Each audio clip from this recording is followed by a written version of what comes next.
आज का श्लोक सबसे महत्वपूर्ण है और इसको श्रील प्रभुपाद जी अपने तात्पर्य में कहेंगे कि ये पूरे भगवत गीता का सार है। तो यह श्लोक सुनना, सीखना, समझना और अपने जीवन में अप्लाई करना हम आज सीखेंगे। बहुत ध्यान पूर्वक आप इस श्लोक को सीखिएगा। मेरे पीछे बोलिए। क्यों ये महत्वपूर्ण है? क्योंकि यह आपको बताएगा, हमको सिखाएगा कि इस योग्यता को धारण करके हम भगवान के धाम जा सकते हैं, या ये कहा जाए कि इस योग्यता के द्वारा ही हम भगवान के धाम चले जाएंगे। ये ही शब्द यूज करना चाहिए, मतलब ऐसा व्यक्ति ही भगवान के धाम जाने के योग्य है। तो इसलिए आप इस श्लोक को कृपया बहुत ध्यानपूर्वक सुनिए। बहुत आसान है, कठिन नहीं है, लेकिन हमें बड़े ध्यानपूर्वक सुनना होगा। तो मेरे पीछे बोलिए, किसके पास माइक है? यस, माइक साउंड सिस्टम के पास है। ठीक है, थोड़ा तुम 2-3 बार आवृत्ति करेंगे, श्लोक को याद करने का प्रयास कीजिए। श्रीमद् भगवद गीता का 11वें अध्याय का 55वां श्लोक है। किसी के पास अगर फोन नहीं है और देखना चाहते हैं तो इस फोन को यूज कर सकते हैं। मत कर्म कृन् मत परमो, मत कर्म कृन् मत परमो, मद भक्तः संगवर्जितः, भक्तः संगवर्जितः, निर्वैरः सर्वभूतेषु, निर्वैरः सर्वभूतेषु। What is this? यह स मामेति पांडव। यह स मामेति Pandav. One second, mute all करने से नहीं होगा, मुझे अपना स्पीकर चेंज करना पड़ेगा। 1 सेकेंड। नहीं, अब ठीक है। Okay, let's start. मत कर्म कृन् मत परमो, मत कर्म कृन् मत परमो, मद भक्तः संगवर्जितः, मद भक्तः संगवर्जितः, निर्वैरः सर्वभूतेषु, निर्वैरः सर्वभूतेषु, यः स मामेति पांडव। यः स मामेति पांडव। मत कर्म कृन् मत परमो, मत कर्म कृन् मत परमो, मद भक्तः संगवर्जितः, भक्तः संगवर्जितः, निर्वैरः सर्वभूतेषु, निर्वैरः सर्वभूतेषु, यः स मामेति पांडव। यः स मामेति पांडव। मत कर्म कृन् मत परमो, मत कर्म कृन् मत परमो, मद भक्तः संगवर्जितः, मद भक्तः संगवर्जितः, निर्वैरः सर्वभूतेषु, निर्वैरः सर्वभूतेषु, यः स मामेति पांडव, यः स मामेति पांडवः। तो देखिए, शब्दों का अर्थ बड़े स्पष्ट हैं। मत कर्म कृन्, मेरे लिए वह कुछ कर्म करता है, कुछ नहीं, सॉरी, मेरे लिए ही कर्म करता है, कुछ नहीं। कुछ होगा तो मतलब थोड़ा करता है, थोड़ा नहीं करता है। मत कर्म कृन् मतलब मेरे लिए ही वह कर्म करता है। और इसको समझना कठिन नहीं है। इस जगत में बहुत सारे लोग बहुत सारे नौकरी कर रहे हैं, कार्य कर रहे हैं, और प्राय अपने बीवी बच्चे परिवार के लिए करते हैं। कार्य अलग अलग हो सकते हैं, लेकिन अपने परिवार के लिए करते हैं कि नहीं करते? मैं इस बात पे एम्फसाइज करना चाहता हूं। इस जगत में परिवार चलाने के लिए लोग अलग अलग कार्य करते हैं, लेकिन उद्देश्य क्या होता है? परिवार चलाना। तो अब इसमें समझ रहे होंगे मैं क्या बोल रहा हूं और क्यों बोल रहा हूं। एक भक्त विभिन्न विभिन्न कार्यों में नियोजित हो सकते हैं अपने स्वभाव, अपनी शक्ति के अनुसार, लेकिन हर भक्त अगर थोड़ा सचेत है, श्रवण किया है, तो समझ सकता है कि इस सेवा का या इस कार्य का भगवान से क्या संबंध है। हर व्यक्ति के स्वभाव बिल्कुल अलग अलग है। ये मैं एकदम मुझे मतलब बिना किसी ऑब्स्ट्रक्शन के दिखाई पड़ता है। हमारे प्रभु जी को तुलसी सेवा करना अच्छा लगता है। जैसे इनको तुलसी की सेवा दी, एकदम चहक गए। चहक गए मतलब खुश हो गए। खुश हो गए कि नहीं हो गए? अब तुलसी जी का सम्मान यहाँ हर भक्त करता है, लेकिन किसी को कहो कि रोज तुलसी जी की सेवा करेगा तो हर किसी के लिए संभव नहीं है। ईमानदारी की बात। मेरे को एक भक्त ने बोला, प्रभु जी आप रोज गीता क्लास क्यों देते हैं? क्यों देते हैं? क्योंकि अच्छा लगता है। सीधी बात है, अच्छा लगता है। तो प्रभु जी, करणामृत प्रभु को खाना बनाना बहुत अच्छा लगता है। भले ही वो कुछ समय के लिए कंप्यूटर करके बैठ के डेटा क्रंचिंग कर सकते हैं, लेकिन उसमें उतना सुख नहीं मिलता। नहीं मिलता कि नहीं? है वो कृष्ण की ही भी सेवा, वो भी कृष्ण की सेवा है, लेकिन आपके स्वभाव के अनुसार नहीं है। तो जो स्वभाव सबका अलग है। किसी भक्त को पूछा गया, माता जी को पूछा गया, एक भक्त आए, माता जी आप इतना अच्छा प्रसाद कैसे बनाती हैं? तो कहते हैं, प्रभु जी आप इतना अच्छा प्रवचन कैसे करते हैं? उन्होंने पूछा, भाई हर व्यक्ति को भगवान अलग अलग योग्यता दे रहा है, स्वभाव दे रहा है, रुचि दे रहा है। तो उसके अनुसार वह ही देख ले कि मैं इस कर्म को कृष्ण से कैसे जोड़ सकता हूं। और इसे प्रभुपाद इस बात को वर्णन करेंगे, इससे कोई फर्क नहीं पड़ता कि कर्म क्या है, वह कर्म कृष्ण के लिए होना चाहिए, बहुत इंपॉर्टेंट है। उसके बाद कहते हैं मत परमो। मत परमो मतलब कृष्ण को ही अपने जीवन का परम लक्ष्य मानता है। मुझे कृष्ण की प्राप्ति करनी है, कृष्ण के चरणों की प्राप्ति करनी है, कृष्ण की भक्ति प्राप्त करनी है।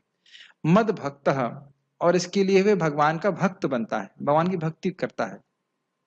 संग वर्जित, जो भौतिकतावादी लोग हैं उनका संग नहीं करता है। ये समझना बहुत जरूरी है। नहीं मतलब मेरे भक्तों का संग वर्जित नहीं नहीं नहीं, यह अर्थ नहीं है कि मेरे भक्तों का संग वर्जित है, नहीं नहीं, ऐसा नहीं। असत लोगों का संग वर्जित है। अब इसको थोड़ा समझना चाहिए। वृंदावन चंद्र महाराज बड़ा अच्छा उदाहरण देते हैं। कहते हैं कि कोई व्यक्ति, भाई स्वाभाविक है कि जो आध्यात्मिक पथ में आगे बढ़ा है उसको स्त्री संग से दूर रहना चाहिए, तो वह तो समझ जाता है। कोई स्त्री देखेगा तो व्यक्ति समझ जाएगा नहीं भाई हमें सतर्क रहना चाहिए। लेकिन जो स्त्री संगी है, जो स्त्री में आसक्त है, वह ज्यादा खतरनाक है। कैसे? जैसे मोटरसाइकिल के साइलेंसर से व्यक्ति का पांव जल जाता है। अब मोटरसाइकिल का साइलेंसर देख करके आप नहीं समझ सकते गर्म है, लेकिन यह है अग्नि के संपर्क में है। इसलिए भक्तों को हमेशा ध्यान रखना चाहिए। देखिए हम यहाँ नहीं बोल रहे हैं कि गृहस्थों का संग नहीं करना चाहिए, ये बात नहीं बोली जा रही। गृहस्थी में रहने का अर्थ ये नहीं कि वो स्त्री में आसक्त होगा ही, वो भगवान, वो दोनों ही भक्त लोग भगवान में आसक्त हो सकते हैं। जैसे धनुर्धर दास की कथा सबको पता है रामानुजाचार्य जी की। लेकिन बात यह है जो स्त्री में, भोग विलास में आसक्त है, भक्ति में आसक्त नहीं है, ऐसे व्यक्तियों का संग हमें नहीं करना चाहिए। और कैसे उनका मालूम चलेगा? बड़ी आसानी से। क्या वो बोलना चाहते हैं? वो धन के पीछे बोलेंगे या और भोग विलास के पीछे बोलने में बड़े उत्साहित रहेंगे। लेकिन कहो गीता क्लास में आना है, गीता चर्चा करना है, तो कहेंगे ना हमारे पास समय नहीं है। तो ऐसे लोगों को आप टेस्ट कर सकते हैं। तो हाँ, संग दे सकते हैं, प्रचार कर सकते हैं, लेकिन संग लेना नहीं चाहिए। ठीक है। अब बहुत सुंदर है, टीका में भी आएगा, लेकिन बताए बिना रहा नहीं जा रहा। कह रहे हैं निर्वैर, भले ही आप उनका संग ना करें लेकिन उनसे वैर नहीं करना। कितना सुंदर बात है।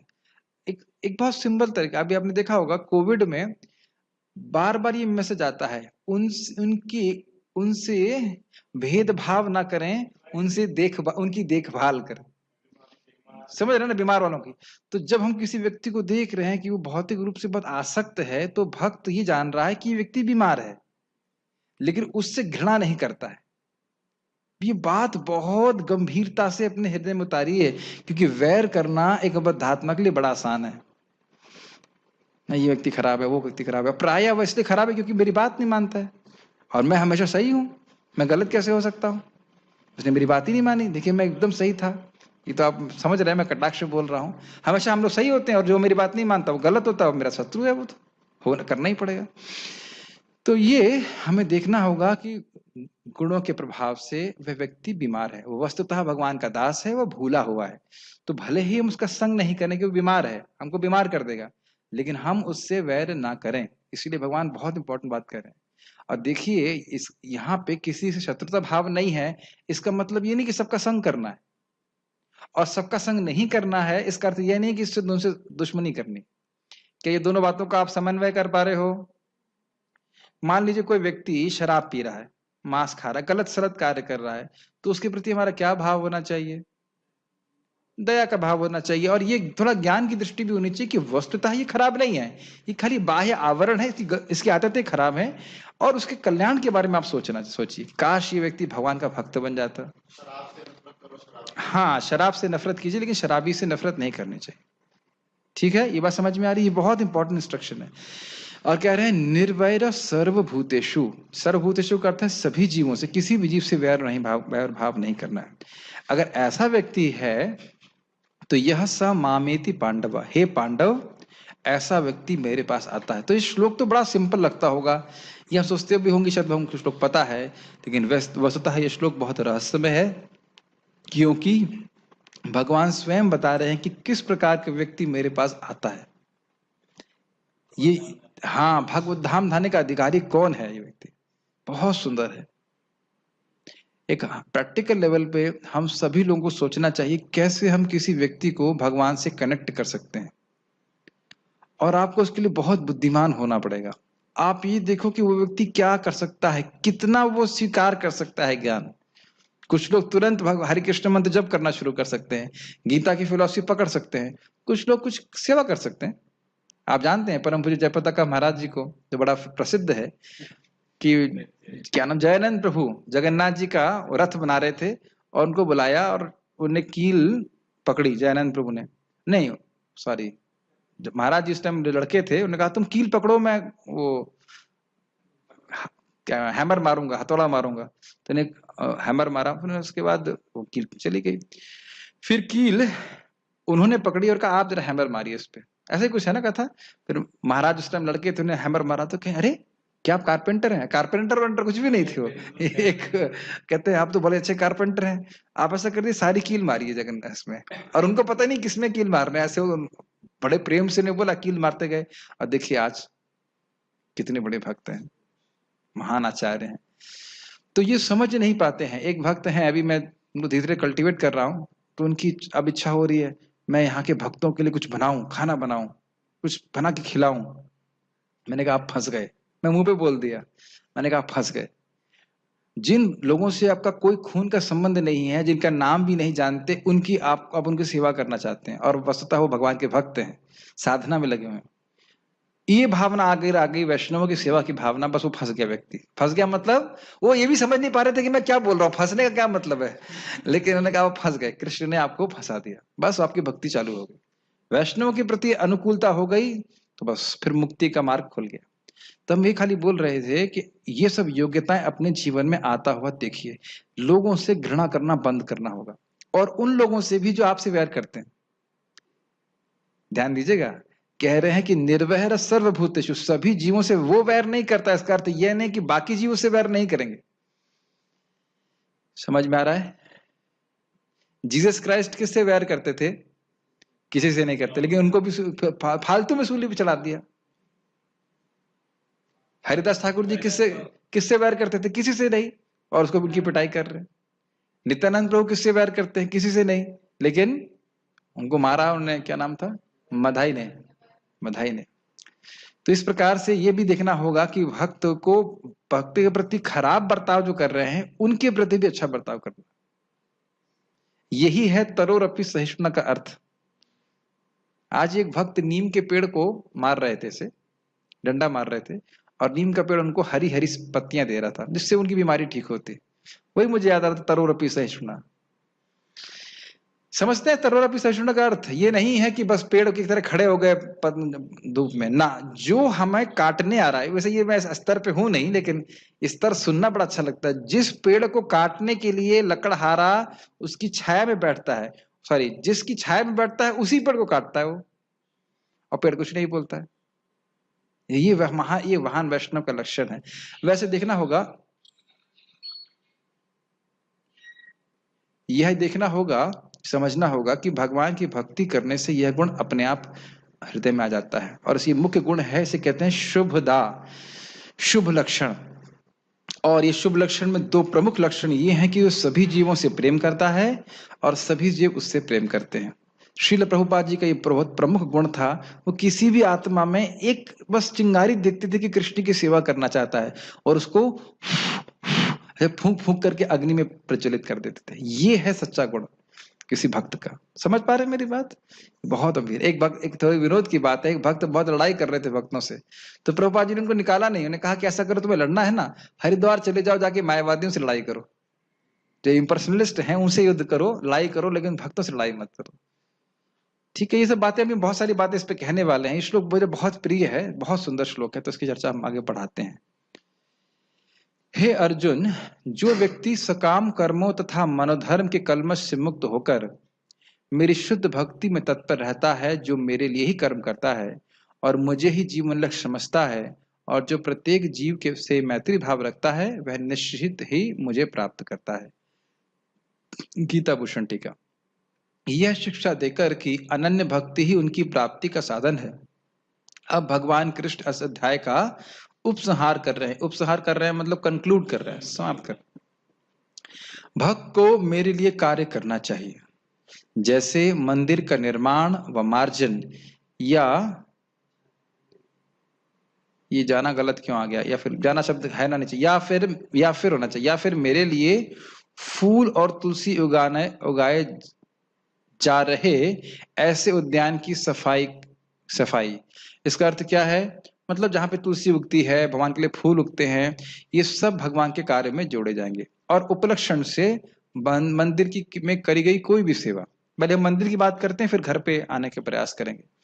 जैसे आप भक्तों के लिए सब्जी काट रहे हैं तो क्या वह कृष्ण की सेवा है? वो भी कृष्ण की सेवा है। आप गायों की घास काट रहे हैं, कृष्ण की सेवा। आप देखने लग गया सब, ये सब हमारे मुक्ति के कार्य हैं, इसलिए सोना नहीं चाहिए। सोना चाहिए मतलब जो सेवा का मौका हो तो उसे भागना नहीं चाहिए। अरे आ गया इंचार्ज खटखटाने के लिए, घास काटो घास काटो, क्या घास काटे। हो सकता है कि हमारा मन बोले ये बात, लेकिन ऐसा हमको सोचना नहीं चाहिए। मन तो हमेशा यही सोचता है कि यहाँ जगत में एक और जन्म और बिता लेते, इतना बुरा थोड़ी ना है। मन तो इसलिए दिया ही गया है। और कोई भी सेवा देखो, एक बात समझ लीजिए, बाहर के लोग सेवाओं को खूब जम के करते हैं, बहुत बड़े बड़े चैलेंजेस लेते हैं। तो भक्तों को ऐसा नहीं एकदम चूहे में की तरह बैठ जाएं, बस हम केवल हरे कृष्णा करेंगे और कुछ नहीं करेंगे। हरे कृष्ण तो भक्ति है ही, लेकिन भगवान के लिए हमें कुछ करना भी है। प्रभुपाद जी लेक्चर में बोलते हैं कि गीता का ज्ञान अर्जुन को इसलिए नहीं दिया गया कि वो हरे कृष्णा कर रहा था, अभी तो वो युद्ध कर रहा था। बोले एक पक्ष में, इसका मतलब भी नहीं कि हम हरे कृष्ण नहीं करें। हरे कृष्ण के साथ साथ भगवान के लिए कुछ करना चाहिए, क्योंकि हम सभी के अंदर कर्म वासना है, कुछ काम करने की इच्छा है। आप कहो दिन भर बैठ के प्रभु जी मैं हरे कृष्ण करूंगा, ऐसा कोई मिला नहीं मुझे आज तक। वो मन आपका स्थिर नहीं रह पाएगा। प्रभुपाद जी कहें खूब अच्छे से प्रचार करेंगे जीवन भर यंग उम्र में, तब आप जप कर पाएंगे बैठ करके अच्छे से। यंग उम्र में भगवान का नाम भी जप करे, भक्ति भी करे, भागवत भी पढ़े और भगवान के लिए कुछ कार्य करे। और ये प्लीज इसको बुद्धि के द्वारा करना है, इसलिए नहीं कि अथॉरिटी ने बोल दिया है, इसने बोल दिया, नहीं। मैं इस पे बहुत इंपॉर्टेंट बातें बोलने वाला हूं, और इस पे ये सब हमारे हरिनाम से बहुत संबंधित हैं। मैंने पहले भी बताया है, मैं फिर से बता रहा हूं। देखिए, एक भक्त था, विदेशी भक्ति, सच्ची घटना है, मुझे स्वयं बताया उसने कि उसने मुझे बोला 9 साल तक उसका जप बिल्कुल सूखा रहा, बिल्कुल सूखा, कोई टेस्ट नहीं। लेकिन उसका ये स्वभाव था कि जो भी सेवा दी जाती थी उसको बड़े मनोयोग से करता था। मनोयोग कर समझ रहे हैं, बड़े अच्छे भाव से, बहुत अच्छे से करूं। फिर क्या, उसने खुद बताया, मैंने कुछ पूछा भी नहीं, अपने से बताना चालू किया कि अब यह स्थिति है कि मैं 32 से कम कर नहीं सकता। मतलब 32 कर रहा है वो खींच तान के नहीं, उसको भगवान टेस्ट रिवील कर रहा है। और अपने गुरु महाराज से सुना है, बहुत सुंदर बात, बहुत सुंदर बात, उसको समझिए। ये भी हमारे जब से संबंधित है। ये जो दूध भरी जब ऑफरिंग कर रहे थे, ऑफरिंग करने में कितना समय लगता है? 7 मिनट। अगर ठाकुर जी के राजभोग बने तो कितना समय लगता है? 10 मिनट, 15 मिनट। और राजभोग बनाने में कितना समय लगता है? 3 घंटा। समझ रहे हैं मेरी बात? तो यह जो 10 मिनट की ऑफरिंग है, इसके पीछे 3 घंटे की तैयारी है। समझ में आई? उसी प्रकार से अगर सुबह हम जप करते हैं, 2 घंटा हम करना चाहते हैं, अच्छे से चाहते हैं कि भगवान उसमें हमें कुछ रस दें, तो हमारे जो 22 घंटे हैं वो कैसे बता रहे हैं, बहुत महत्वपूर्ण है। कैसे बताना? ऐसे बताने से श्लोक बताया गया, किसी भक्त से वैर ना करें, किसी भक्त से तो बिल्कुल ही ना करें, और किसी जीव से भी वैर ना करें। भगवान के लिए कुछ कार्य करें, और वह कार्य आपके हृदय से होना चाहिए। हृदय का मतलब है वो आपकी एक ऑफरिंग होनी चाहिए। Does it make sense? ये बहुत गंभीर श्लोक है। It's an offering of your heart for Krishna. आप कुछ खाना बना रहे हैं तो ये नहीं आप काम पूरा कर दें खत्म ना। तो इसे प्रभु जी तुलसी जी की सेवा कर रहे हैं, मुझे बता रहे थे कि वो अपने तुलसी कल्टीवेट करते थे तो हर तुलसी का नाम रखते थे। तो ये पर्सनल है, इसे पर्सनलिज्म। इस an offering. Krishna is testing the love with which that service is rendered. उस जिस प्रेम के संग वो सेवा की जाती उसको भगवान ग्रहण करते हैं। मेरी बातें आप समझ रहे हैं? और मुख्य बात है सेवा प्रेम करने का मतलब है सेवा करना, और सेवा करने का उद्देश्य है सुखी करना, संतुष्ट करना। ये सब बहुत महत्वपूर्ण बातें हैं। तो हम ये बोल रहे थे कि चाहे मंदिर का निर्माण हो, मंदिर की सफाई हो, चाहे वो भगवान के भक्तों को खाना बनाने की सेवा हो, या जैसे हमारे प्रभु जी वो टीका का अनुवाद कर रहे हैं, सभी जगह उद्देश्य क्या होता है? कृष्ण का प्रचार हो, कृष्ण की सेवा हो, कृष्ण सुखी हो। ये बहुत महत्वपूर्ण बात है, कृष्णानुशीलनम। ठीक है। और आप ये भी देख सकते हैं कि इससे कोई फर्क नहीं पड़ता कि व्यक्ति कौन सी सेवा कर रहा है। प्रभुपाद जी कहते हैं हम लोग इतने छोटे हैं कि इससे कोई फर्क नहीं पड़ता है कि हम सेवा क्या कर रहे हैं। कोई घास काट रहा है, चाहे कोई मंदिर मैनेज कर रहा है, चाहे कुछ भी कर रहा है। और आप देखेंगे जो आपका स्वभाव नहीं है वह सेवा दे दी जाएगी तो आपसे होगी भी नहीं। आप कहो कि मैं टेम्पल कमांडर बन जाऊंगा, 2 दिन में नीचे उतर जाएंगे। इतने सारी परेशानियां आएंगी, प्रभु जी ये कह रहा है, वो ये कह रहा है, वो कर रहा है। जो व्यक्ति कर सकता है वो कर रहा है। अब कोई कहे नहीं प्रभु जी ठीक है, अब मैं केवल भागवत पढ़ूंगा, टीका का अनुवाद करूंगा, 2 दिन बाद कहेंगे नहीं नहीं हमसे नहीं, हम कुछ और, मैं कुछ घास कटवाइए, कुछ काम कराइए, वह नहीं हो सकता। हर व्यक्ति को भगवान कुछ शक्ति दे रहा है जिसके द्वारा वो कार्य कर सकता है, और भगवान की कृपा से मुझको ये बात दिखने लगती है। तो इसलिए मैं भक्तों के गुणों को देखने का प्रयास करता हूं, और सब भक्त लोग सुने इस बात को। अगर आपके अंदर ये गुण है कि आप दुर्गुण देखते हैं तो पकड़िए उस बात को। ना, गुण नहीं है ये, दुर्गुण है कि दूसरों का दुर्गुण देखना, ये या नहीं कर सकता, ये तो कुछ कर ही नहीं रहा, वो तो सो ही रहा है, वो तो ऐसा है। तो कृपया उस बीमारी को वहीं दबा दीजिए। आप ये देखिए कि वो भक्त क्या कर सकता है। मैं फिर से रिपीट करूंगा, आप दुनिया की बात छोड़िए, पहले ये देखिए कि वो भक्त क्या कर सकता है। हर व्यक्ति सब कुछ नहीं कर सकता, हर व्यक्ति सब कुछ नहीं कर सकता। मेरे लिए कपड़े धुलना बहुत बड़ा काम है, मुझे बहुत आलस आता है कपड़ा धुलना, बहुत आलस आता है। मतलब अब कोई नहीं है तो ठीक है, अब कर लेते हैं। कुछ भक्त लोग खूब चमका चमका के करते हैं, वो मेरे लिए प्रायोरिटी भी नहीं है, और मुझे बहुत मुश्किल होता है। समझ रहे हैं ना मेरी बात? और ये जो भगवत गीता का डिस्कशन है, ये बहुत अच्छा लगता है। तो मैं बार बार इस जीवन में अपने देख रहा हूं कि कौन सा भक्त क्या कर सकता है, ये देखिए। प्लीज इस बात को समझिए, भक्तों में दोष निकालना मतलब अपने मुक्ति का दरवाजा खुद ही लॉक कर देना। मैं अपने वचन नहीं बोल रहा, महाप्रभु बोल रहे हैं, जो व्यक्ति किसी की निंदा न करे और केवल एक बार कृष्ण बोलेगा तो उसका उद्धार महाप्रभु स्वयं करेंगे। तो भक्तों में दोष बिल्कुल ना, भक्त दुनिया की बात छोड़ दीजिए, भक्तों में कम से कम दोष ना देखिए। ये बहुत गंभीर चीज है, ठीक है। हर व्यक्ति भक्त भगवान की कोई सेवा करना चाहता है, अब वो कितनी करना चाहता है इस जीवन में उसके ऊपर होता है। कोई लोग बहुत करना चाहते हैं, कोई कम करना चाहते हैं, लेकिन वो करना चाहता है, यह देखना बहुत जरूरी है। अगर कोई आपको हेट करता है, घृणा करता है, आप समझ नहीं जाते? क्यों भाई? समझ में आ रही है कि नहीं बात? आप मेरे यहाँ पे रूम में घुसे हैं और मैं कहूँ यार क्यों आ गया यार आप केवल मेरी आंखों से समझ जाओगे ये व्यक्ति मुझे पसंद नहीं करता। ये बात सच बोल रहा हूँ, गलत गलत बोल रहा हूँ? और यदि आपके हृदय में किसी के प्रति प्रेम है, आप केवल आओ, कुछ भी नहीं किया उसने, खुश हुआ आपको देख करके बस, तो आप उसके प्रति स्वतः आकर्षित हो जाते हैं। तो अगर हम प्रचार भी करना चाहते हैं तो भी हमारे अंदर ये गुण होना चाहिए कि हम लोगों से घृणा नहीं करें। Does it make sense? ये बहुत गंभीर है, घृणा करके हम किसी को प्रचार नहीं कर सकते। ये क्या आ गया, तो ऐसे व्यक्ति कौन आपसे प्रचारित होगा? कितना फिलोसफी बोल लीजिए, कोई प्रचारित नहीं होगा। और अगर हम हमारे अंदर कृतज्ञता का गुण है, इसमें तो मेरे श्लोक इतना सुंदर लगता है, इतनी सारी बातें बोलने के लिए, निर्वैर शब्द पे ही प्रभुपाद जी का इतना सुंदर गुण था कि कोई हरे कृष्णा कीर्तन को ऐसे नोटिस भी किया तो प्रभुपाद उसके लिए जीवन देने के लिए तैयार थे। उस व्यक्ति को, हमारे गुरु हमारे इस बात को बोल रहे थे कि वो उसे नोटिस किया कि कीर्तन।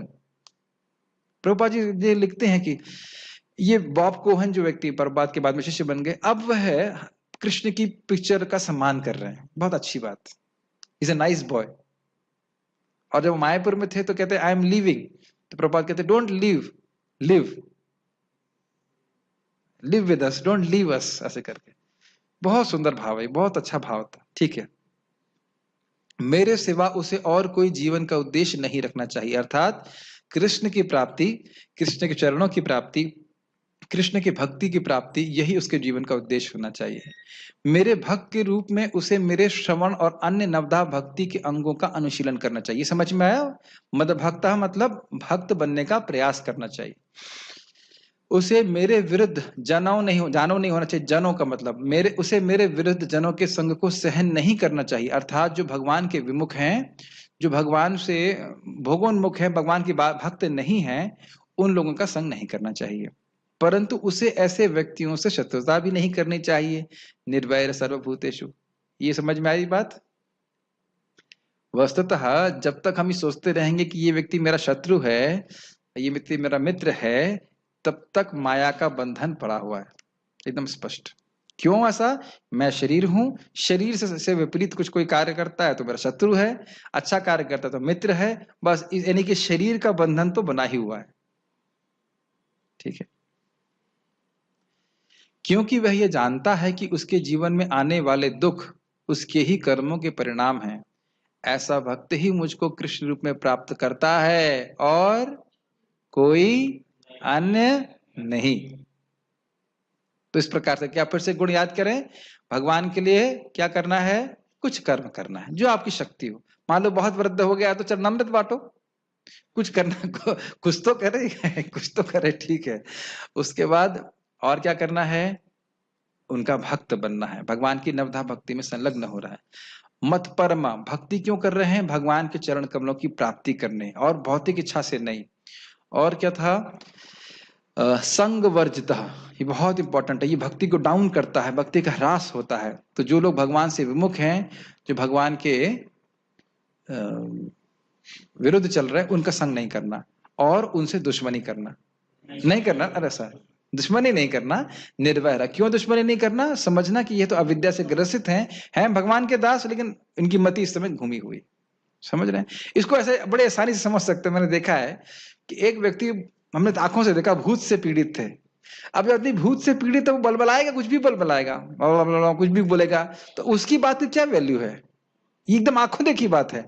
और जैसे भूत उतरा तो एकदम सामान्य तरह से बर्ताव कर रहे हैं। हाँ, नरोत्तम दास जी कहते हैं कि पिशाची जैसे किसी को पकड़ लेती तो मति छन्न होए, मति उसकी घूम जाती। एक घटना मैं बताता हूँ, सच्ची घटना, जिससे आप समझ सकते हैं ये सहिष्णुता और निर्वैरता का बहुत इंपॉर्टेंट है। परम पूज्य इंद्रद्युम्न महाराज अपने जीवन की घटना बता रहे थे कि वो जब जवानी में भक्त बने तो वो लोग जोर जोर से गाते थे और माइक नहीं था उनके पास, उस टाइम माइक नहीं हुआ करते थे, तो उनके गले की जो कॉर्ड्स होते हैं वो कुछ खराब हो गए, ऐसा कुछ हुआ, तो ऑपरेशन के लिए गए, खुद ही ऑपरेशन के लिए गए। और जब डॉक्टर ने उनको क्या कहते हैं उसको एनेस्थेसिया दिया तो बेहोश थे, और अकस्मात, और उनका गला यहाँ से काट रहे थे, काट करके ऑपरेशन कर रहे थे। तो जब उनको ऐसे अकस्मात उनको होश आ गया, और होश आ गया तो महाराज जी बड़े स्ट्रांग है फिजिकली, तो उन्होंने सोचा कि ये लोग मुझे मार रहे हैं जबकि खुद ही ऑपरेशन थिएटर में गए, और उन्हें घूंसा लिया और डॉक्टर के कस के मारा और डॉक्टर का पूरा यहाँ पे सूज गया कस के। तो उन्होंने फिर कस के पकड़ा, फिर इंजेक्शन लगाया, फिर बेहोश किया, और उनको मरता वहां पे नहीं छोड़ा। उनका अगर गला काट दिया था ऑलमोस्ट, काट के कुछ ऑपरेशन कर रहे थे, कहते हैं इसने घूसा मारा है मेरे को, अब इसका ऑपरेशन नहीं करूंगा ना, उसी घूसा खाए हुए मुंह से उसका ऑपरेशन किया, उनका ऑपरेशन किया। फिर जब उनको होश आया और जब डॉक्टर फिर उनको देखने में आया, फिर से देखने आया और मुंह सूजा हुआ था, तो महाराज उनको बहुत क्षमा मांगे कि अरे मुझे क्षमा कर दीजिए, मुझे समझ नहीं पाया। वही महाराज बता रहे थे, कह रहे थे कि देखिए तरोर अपि सहिष्णुता का अर्थ या निर्वैरता का अर्थ ये नहीं कि आप पेड़ की तरह खड़े हुए हैं और पानी धूप से रहे, यह अर्थ नहीं है। जो व्यक्ति आपका अहित तथाकथित रूप से करना चाहता है, उसे पता ही नहीं क्या कर रहा है, वो उसे पता ही नहीं क्या बोल रहा है वो, तो उसका भी वह कल्याण करें। जैसे कि बहुत सुंदर नित्यानंद प्रभु कहते हैं मदाई को कि तुमने मेरा सर फोड़ा है, ये पर्याप्त कारण नहीं है कि मैं तुम्हें कृष्ण प्रेम न दूं। ये तो मतलब हम तो देखिए इसका एमुलेशन नहीं कर सकते हैं, लेकिन है गुण बहुत सुंदर, सहिष्णुता का बहुत सुंदर गुण है। मतलब एटलीस्ट में एस्पायर करना चाहिए कि इस प्रकार का गुण हमारे पास हो, थोड़ा थोड़ा तो सहन करना चाहिए। अगर कोई आपका टूथपेस्ट ले ले तो अब उसके पीछे महाभारत नहीं करना चाहिए, ठीक है ना, ऐसा हो सकता है, ठीक है। यह 11वां अध्याय भगवान कृष्ण को पूर्ण भगवान के रूप में प्रतिपादित करता है, क्योंकि वे सभी अवतारों के स्रोत हैं और इस कारण से वे अपने भक्त पांडवों की महाभारत के युद्ध में विजय के कारण होंगे। तो स्पष्ट है, भगवान ने स्वयं ही दिखाया था। तात्पर्य प्रभुपाद जी का। अब इस प्रभुपाद जी के तात्पर्य में एक विरोधाभास जैसा है, और मैं पॉइंट आउट भी करूंगा और आपसे पूछूंगा कि क्या आप इसको रिजॉल्व कर पा रहे हैं। है एक विरोधाभास, देखिएगा, मुझे बाद में समझ में आया लेकिन अभी पूछूंगा आपको। जो कोई चिन्मय व्योम के कृष्णलोक में परम पुरुष को प्राप्त करके भगवान कृष्ण से घनिष्ठ संबंध स्थापित करना चाहता है, उसे स्वयं भगवान द्वारा बताए गए इस मंत्र को ग्रहण करना होगा। अतः यह श्लोक भगवत गीता का सार माना जाता है। बोल रहा था ना कि श्लोक सबसे महत्वपूर्ण है, प्रभुपाद जी स्वयं इस बात को बोल रहे हैं। अब आप इसमें पहली चीज क्या देख रहे हैं, प्रभुपाद जी समझा रहे हैं मत परमों को। मत परमों को क्या अर्थ बता रहे हैं, भगवान के संग जो हमारा शाश्वत संबंध है उसको जागृत करना अपने जीवन का परम लक्ष्य वह मान रहा है। वह अंततो गत्वा गोलोक जाए और वहां पे वह भगवान से अपने संबंध में जो शाश्वत संबंध है, दास से, वास से, साकेत और माधुर, उनमें से किसी एक में वह स्थापित हो जाए। ये मत परमा का अर्थ है, यह उसके परम लक्ष्य है जीवन का। Make sense? ठीक। भगवत गीता एक ऐसा ग्रंथ है जो उन बद्ध जीवों की ओर लक्षित है जो इस भौतिक संसार में प्रकृति पर प्रभुत्व जताने में लगे हुए हैं और वास्तविक आध्यात्मिक जीवन के बारे में नहीं जानते। क्या इन लाइनों का अर्थ समझते हैं? इस लाइन का अर्थ यह है, प्रकृति पे प्रभुत्व जताने का मतलब क्या है? इस जगत की हर वस्तु को देख करके बद्ध जीव के मन में यही भावना आती है कि यह मेरे भोग के लिए है, तो इसके लिए वह प्रयासरत रहता है और इसके लिए उसको बहुत आसान होता है। भोग के लिए कोई ट्रेनिंग की जरूरत बिल्कुल नहीं होती। यहां तक कि हमको लगता है कि बच्चे बड़े इनोसेंट हैं, एक मेरा ऑब्जर्वेशन है, लेकिन भक्त बच्चे भी, यानी बचपन के शरीर में भी हम अविद्या से मुक्त नहीं होते हैं। ऐसा नहीं है भक्तों को बोल देंगे, बच्चों को बोलेंगे जप करने के लिए, हाँ हरे कृष्णा कृष्ण कृष्ण हरे हरे, ऐसा नहीं होगा। उनको भी डिस्टेस्ट का अनुभव होता है, मन नहीं लग रहा है इसमें, बच्चे का भी मन नहीं लग रहा होता। समझ में आ रहा है? ऐसा नहीं कि आप बच्चों को हरि नाम करने के लिए पकड़ा देंगे तो बस वो हरि नाम तुरंत चालू कर देंगे। उनकी भी मति उनके विषयों में लगती है, भोग के विषयों में लगती है। मेरी बातें आप समझ रहे हैं? तो कहने का अर्थ ये है कि प्रकृति पे प्रभुत्व जताने की जो गुण है ये बद्ध जीव में बचपन से ही, बचपन से क्या अनादिकाल से है, वो तो शरीर थोड़ा सा डिफरेंट हो जाता है। Make sense? तो भगवत और ये तो स्पष्ट बात है कि हम सब लोग इंद्रियों को लेकर पैदा हुए हैं, आंख नाक कान, लेकिन ये कभी प्रश्न नहीं करते हैं कि ये किसने दिए हैं और इनका सही उपयोग क्या है। तो ऐसे बद्ध जीवों को जो पूरी तरह से, हम सभी लोग अज्ञान में पैदा होते हैं, उनके लिए भगवत गीता है जो हमको बताए कि किस प्रकार से हम लोग अविद्या से ग्रसित हैं, हमें क्या करना चाहिए। और इसके लिए प्रभुपाद बड़ा सुंदर शब्द यूज करते हैं, कहते हैं कि अविद्या रूपी बाघिनी से जो पकड़ा हुआ है, ये एक्चुअली बलदेव विद्याभूषण जी का ही एग्जाम्पल है। अविद्या रूपी बाघिनी ने जिसको अपने पंजे नहीं, पंजा नहीं, इसको क्या कहेंगे, दांत में कस के पकड़ा हुआ है, ऐसा बद्ध जीव है, पूरी तरह भूला हुआ है कि वह कौन है। यहाँ पे इस जगत में लोगों को अन्य चीजों की बहुत जानकारी है, केमिस्ट्री की, फिजिक्स की और सब कुछ की, लेकिन अपनी जानकारी नहीं है। तो अपनी जानकारी देने के लिए भगवत गीता बता रहा है, ये बात बता रहे कि जीवन का लक्ष्य होना क्या चाहिए। भगवत गीता का उद्देश्य यह दिखाना है कि मनुष्य किस प्रकार अपने आध्यात्मिक अस्तित्व को तथा भगवान के साथ अपने संबंध को समझ सकता है, तथा उसे यह शिक्षा देना है कि वह भगवत धाम को कैसे पहुंच सकता है। यह तो स्पष्ट आप इस श्लोक में देख ही रहे हैं किस प्रकार से हम भगवान के धाम पहुंच सकते हैं, और इसीलिए बहुत ही गुह्य श्लोक है। अगर इस 4-5 गुणों का ही हमने अनुशीलन कर लिया तो एक दिन हम अपने आप को भगवान के धाम में प्राप्त पाएंगे। यह श्लोक इस विधि को स्पष्ट रूप से बताता है जिससे मनुष्य अपने आध्यात्मिक कार्य में अर्थात भक्ति में सफलता प्राप्त कर सकता है। ये बहुत गंभीर बात है। देखिए, भक्ति में आने के बाद भी अगर हम राग द्वेष में फंस गए तो बहुत नुकसान हो जाएगा। इसीलिए श्रवण बहुत जरूरी है, ताकि यह याद रहे कि मैं भक्ति में आया क्यों और मेरा उद्देश्य क्या है भक्ति करने का। केवल टारगेट पूरा करना नहीं है, टारगेट पूरा करना हमारा उद्देश्य नहीं कि ये कुछ कर लिया, मान लो हमने गीता में बांट दी, ये हाँ बांट दी, 100 गीता बांट दी, 50 गीता बांट दी, उद्देश्य क्या है, यही बात यहाँ बोली जा रही है। प्रभुपाद क्या कह रहे हैं, स्पष्ट रूप से समझाता है कि कैसे भक्ति में सफलता प्राप्त हो सकती है। जब भी हम, मैं कई बार एग्जाम्पल देता हूं, अगर आपको कुछ अच्छा खाना बनाना है, सबसे पहले क्या महत्वपूर्ण है? कुछ भी खाना बनाना है, रेसिपी जानना, उसकी रेसिपी जानना बहुत जरूरी है। अन्यथा केवल सुन करके, मतलब सॉरी, केवल भी बोल के आइसक्रीम बनाओ, बना लेंगे आप? हाँ, आइसक्रीम क्या, दूध दिया, चीनी खोलेंगे और बस फ्रिज में डाल देंगे, बन जाएगी। ऐसे ऐसे इतना आसान नहीं। आइसक्रीम बनाने के लिए भी आपको सीखना पड़ेगा, सुनना पड़ेगा, और भगवत गीता सुने बिना हम भगवत भक्ति में प्रगति कर लेंगे? असंभव। आज एक भक्त को बता रहा था, वो परेशान कर रहा था भक्तों को थोड़ा सा, और उसको समझ नहीं आ रहा है क्योंकि वह क्लास में आता नहीं है, संबंध ज्ञान को सुन नहीं रहा है, इसीलिए जप करने के बाद भी केवल भक्तों को परेशान कर रहा है। और मैंने उसे बहुत प्रेम से समझाया तो मान गया, मतलब मैंने ये नहीं बोला तुम क्लास में आओ, मत आओ या नहीं आओ, लेकिन जब तक हम संबंध ज्ञान नहीं सुनते तब तक हमारी भक्ति के अपराध नष्ट नहीं हो सकते। और ये मेरे वाक्य नहीं है, प्रभुपाद जी स्वयं इस बात को बोल रहे हैं, ये तो मैंने अपने कानों से सुना। एक माता जी वो ब्राजील की थी और हृदयानंद महाराज जी अनुवाद कर रहे हैं, और प्रश्न क्या है, प्रश्न देखिए कितना सुंदर है सुंदर मतलब कटाक्ष में। ये माता जी कह रही हैं कि आपकी पुस्तक नहीं पढ़ेंगी, केवल हरे कृष्णा करेंगी। तो ठीक है, प्रभुपाद से सीधे पूछ रही।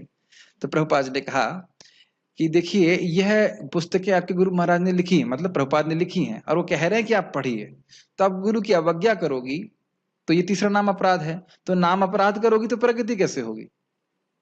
क्योंकि जब तक संबंध ज्ञान ना है, जब तक हम समझे नहीं कि भक्ति में कैसे प्रगति करनी, क्या चीजों से ह्रास होता है, हो सकता है वही गलती बार बार करते चले जाए।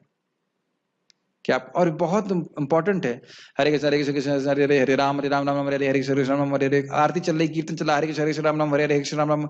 हम संख्या बढ़ा सकते हैं, लेकिन वैसा प्रभाव आप नहीं देखेंगे जैसा आप बड़ी एकाग्रता से हरि नाम करते हैं। और एक प्रत्यक्ष प्रभाव अपने हृदय में देखिएगा, जब आप जप अच्छे से करोगे आपको तुरंत समझ में आ जाएगा मैंने उस भक्त के प्रति अपराध किया, ये और बिल्कुल मेरे लिए ठीक नहीं था, मैं उसकी निंदा कर रहा था। भले ही मैं बोल रहा था मैं निंदा नहीं कर रहा हूं ऐसा, और मैं नाम नहीं लेना चाहता हूं, फिर उसके बाद हम चलकर निंदा करते हैं। ये स्पष्ट अपने हृदय में आप देखेंगे। There is no question of hazy consciousness if you chant attentively. एकदम भगवान आपको हृदय में ज्ञान देंगे, एकदम अनुभूत है कि नहीं आपने उससे खराब बर्ताव किया, एकदम। तो अपने आप आपके अपराध कम होंगे। लेकिन इसे सुनने के लिए, समझने के लिए, कैसे जब करना चाहिए, सब कुछ के लिए आपको क्लास में आना होगा, अपने कल्याण के लिए। नहीं कि अरे अब हाँ 7 बज गया है, अब ठीक है आश्रम रह रहे हैं, डांट पड़ जाएगी तो ठीक है, ऐसे अच्छा जाए ना, वो नहीं। खुद प्रगति करने के लिए बहुत इंपॉर्टेंट है। अनासक्त विषयान यथाहारम उपयुंजतः निर्बंध कृष्ण संबंधे युक्तम वैराग्यम उच्यते। क्या अर्थ है इसका? अनासक्त विषयान, भक्त विषयों से आसक्त नहीं होता है। यथाहारम उपयुंजतः, उनका जितना उपयोग हो वह करता है। किस संबंध में? निर्बंध कृष्ण संबंधे। उसका हट क्या होता है? इनका उपयोग कृष्ण के संबंध में क्या है? कृष्ण के संबंध में मतलब कृष्ण मतलब कृष्ण, कृष्ण मतलब कृष्ण के अवतार, कृष्ण मतलब भक्त, गुरु, तुलसी, तदिया, सब कुछ उनके संबंध में अगर सेवा हो रही है, उसके संबंध को सुख देने के संबंध में बात हो रही है, तो वह उसमें रुचि रखता है। Make sense? युक्तम वैराग्य मुच्यते, इस प्रकार से वह युक्त वैराग्य में स्थित होता है। युक्त वैराग्य का अर्थ क्या है? हर चीज जो कृष्ण की सेवा के लिए हो उसको ग्रहण कर लेते हैं, और जितना आवश्यक है। ओके, अरे minute,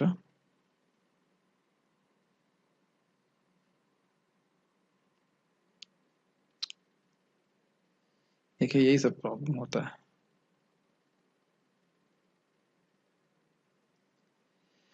let's see if it can connect. Okay, तो अब हम आगे पढ़ रहे हैं।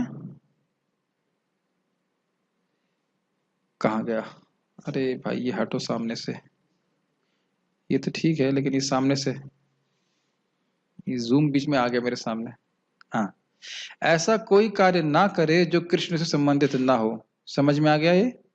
ठीक है, यह कृष्ण कर्म कहलाता है। कोई भले ही कितने कर्म क्यों ना करे, किंतु उसे उनके फल के प्रति आसक्ति नहीं होनी चाहिए।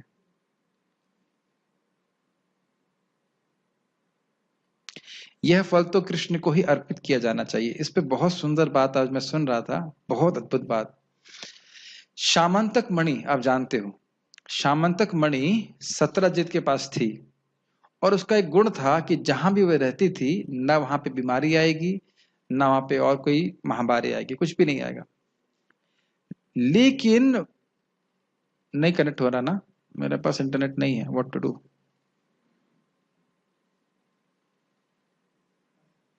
आ गया? ठीक। तो हाँ, तो वह शामंतक मणि जब उसको सूर्य की उपासना के बाद प्राप्त हुई, तो उस भगवान कृष्ण ने कहा क्या करूं मैं, पता नहीं क्या कर दिया, मेरा तो खाली उसमें घूम रहा है, कनेक्टिंग कनेक्टिंग दिखा रहा है। तो हम क्या कर रहे थे, फोन अपने डिस्टर्ब कर दिया।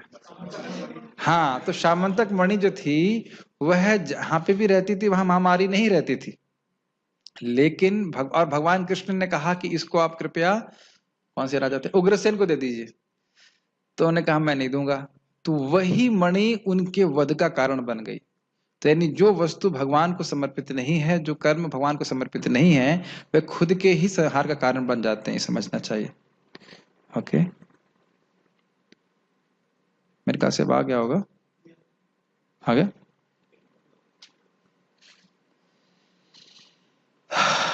कृष्ण कृष्ण। यस, तो यहां समझना चाहिए कि अगर व्यक्ति अपने कर्म को भगवान को समर्पित नहीं कर रहा है तो वह कर्म उसको दुर्गति की ओर लेके जाएंगे। उदाहरणार्थ, यदि कोई व्यापार में व्यस्त है तो उसे इस व्यापार को कृष्ण, क्या कर रहे हैं, किसी ने एंड कर दिया ये meeting.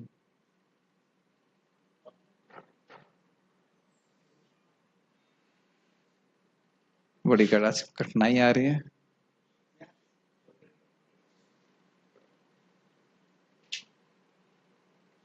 I don't know what is the problem. ठीक है, तो कहाँ थे हम। उदाहरणार्थ, यदि कोई व्यापार में व्यस्त है तो उसे इस व्यापार को कृष्ण भावनामृत में परिणित करने के लिए कृष्ण को अर्पित करना होगा। इसका अर्थ समझ रहे हैं? इसका अर्थ यह है कि उस व्यापार का जो धन है उसे उसे अपनी सेवा में लगाना होगा। ये अपने, ये तो अर्थ होता है इसका। व्यापार का पैसा तो मेरे को ही इस्तेमाल करना होता है। अब देखिए, जैसे हमारे यहाँ पे अभी अनुपम कृष्ण प्रभु हैं, तो ये गोमाता का सेवा कर रहे है कि नहीं। अब गोमाता का सेवा उनके व्यक्तिगत प्रयोजन के लिए तो कुछ है नहीं कि उनको पैसा कमाना है, कुछ नहीं। लेकिन ये धन भगवान की सेवा में, और गायों की, जो गाय भगवान की सेवा में नियोजित हैं, वह उनके लिए उपयोग में होगा। तो यह भगवान की भी, ये भी भगवान की भक्ति है।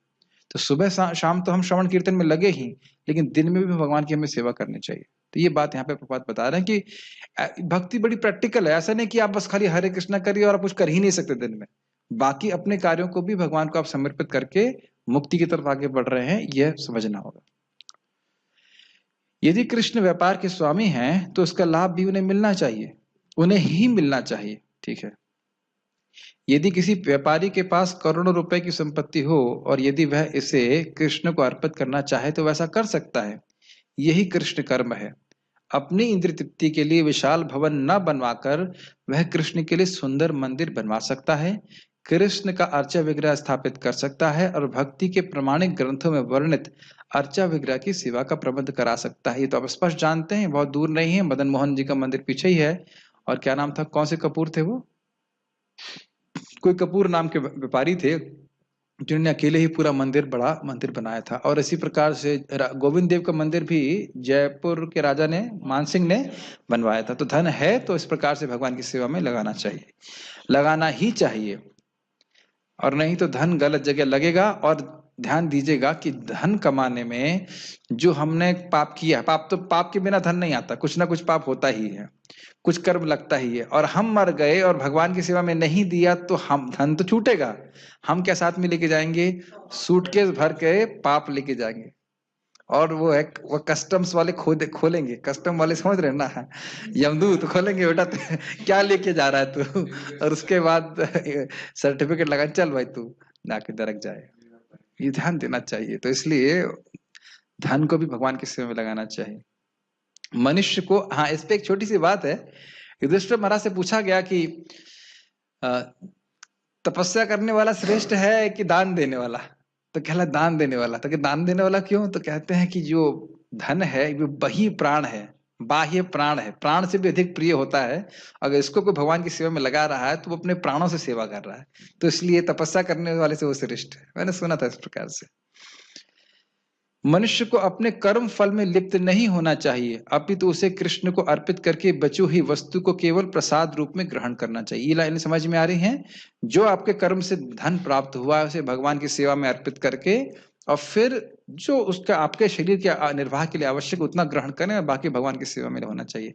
और देखेंगे धीरे धीरे करके ऐसा करने से भगवान बहुत हृदय में ठंडक आती है, बहुत अच्छा लगता है, हृदय में शांति आती है। इसको हम 12वें अध्याय में भी सुनेंगे, त्यागः शांति अपैशुनम। जब कर्मफल का इस प्रकार से त्याग किया जाता है तो व्यक्ति के हृदय में शांति आती है। यदि कोई कृष्ण के लिए विशाल भवन बनवा देता है और उसमें कृष्ण का अर्चा विग्रह स्थापित कराता है तो उसमें उसे रहने की मनाही नहीं रहती। लेकिन कृष्ण को ही इस भवन का स्वामी मानना चाहिए। मतलब कृष्ण की सेवा के लिए ही उसका उपयोग होना चाहिए। यही कृष्ण भावनामृत है।